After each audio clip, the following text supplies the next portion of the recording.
तहरीके तहफ़ुज़ आइन पाकिस्तान तरफ़ां 27वीं तरमीम ख़िलाफ़ एहतजाजी मार्च कयो वियो आहे। पार्लियामेंट खां सुप्रीम कोर्ट जी गेट ताईं एहतजाजी मार्च करे नारेबाज़ी कई वई। महमूद खान चकज़ई, बैरिस्टर गोहर, सैयद ज़ैन शाह, अल्लामा नासिर अब्बास ॿिया अॻवान मार्च में शरीक थिया आहिनि। अव्हां खे आगाह कंदा हलूं एहतजाजी मार्च जे हवाले सां त तहरीक तहफ़ुज़ आइन पाकिस्तान तरफ़ां 27वीं तरमीम ख़िलाफ़ एहतजाजी मार्च कयो वियो आहे। पार्लियामेंट खां सुप्रीम कोर्ट जी गेट ताईं एहतजाजी मार्च करे नारेबाज़ी कई वई।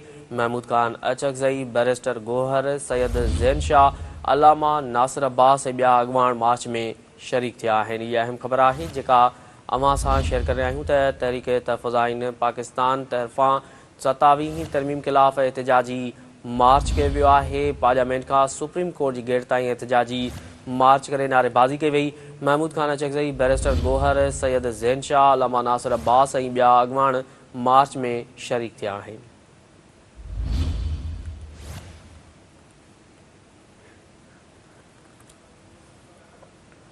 अहम ख़बर खां खे आगाह कंदा हलूं त तहरीक तहफ़ुज़ आइन पाकिस्तान तरफ़ां 27वीं तरमीम ख़िलाफ़ एहतजाजी मार्च कयो वियो आहे।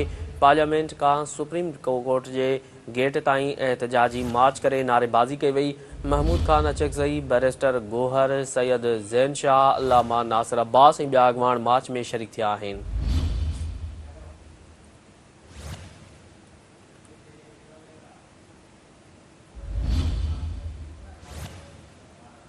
तहरीक तहफ़ुज़ आइन पाकिस्तान तरफ़ां 27वीं तरमीम ख़िलाफ़ एहतजाजी मार्च कयो वियो आहे।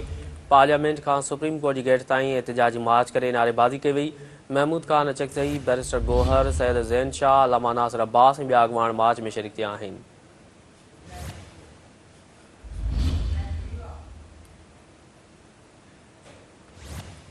तहरीक तहफ़ुज़ आइन पाकिस्तान तरफ़ां 27वीं तरमीम ख़िलाफ़ एहतजाजी मार्च कयो वियो आहे। पार्लियामेंट खां सुप्रीम कोर्ट जी गेट ताईं एहतजाजी मार्च करे नारेबाज़ी कई वई।